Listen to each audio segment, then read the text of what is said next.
Благодарам, председателе, почитувани колеги пратеници. Колега Пауновски, и вие, како и вашиот лидер, имате селективен пристап и карактеризација на институциите во Република Македонија. Кога Заев тужи и се појавува како тужител, тогаш го признавате судството.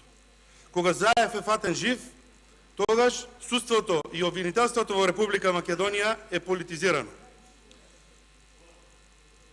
Велите дека сте фатиле некое физичко лице кое што правело некои лични карти. Зарем, колега Пауновски, овој скандал од невидени размери се пробувате да го минимизирате со тоа што нарекувате некое лице со некои лични карти.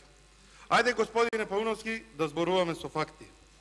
Дали не е факт, на ваша огромна жалост, дека е откриена фабриката за илегално печатање на документи? Дали не е факт дека се пронајдени идентитети на 120.000 граѓани од Република Македонија со имиња, презимиња, лични карти, матични броеви? Дали не е факт дека во компјутерите на осумничените се откриени и најдени урнеци на банкарски и трансакциони сметки од швајцарски сметки, кои нормално покасно ќе се дополнат со имиња и со истите тие фалсификати ќе мафтате овде одговорница? Дали не е факт дека е откриена група која подготвувала фалсификувани бугарски и турски пасоши со имења на државни функционери, чија цел би била истите да се пуштат пред избори и да се обвинат функционери од владеачката партија, со што би успеале да правите притисок кај гласачите и да се намали рейтингот на ВМРО-ДПМН. Дали не е факт дека откриената група во блиски односи во секојдневна комуникација со раководството на СДСМ?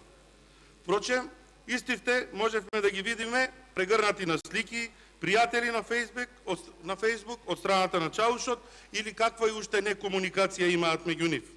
Дали не е факт дека е откриен фолдер во компјутерот на обвинетите со име СДСМ Заев, во кој се пронајдени 70.000 разговори од добро чуваните материјали на лидерот на опозицијата, кој се колнеше дека никој, освен него, нема пристап до овие материјали? И сега ве прашувам и барам одговор. Кој бега од вистината, господине Пауновски? Зошто бегате од вистината?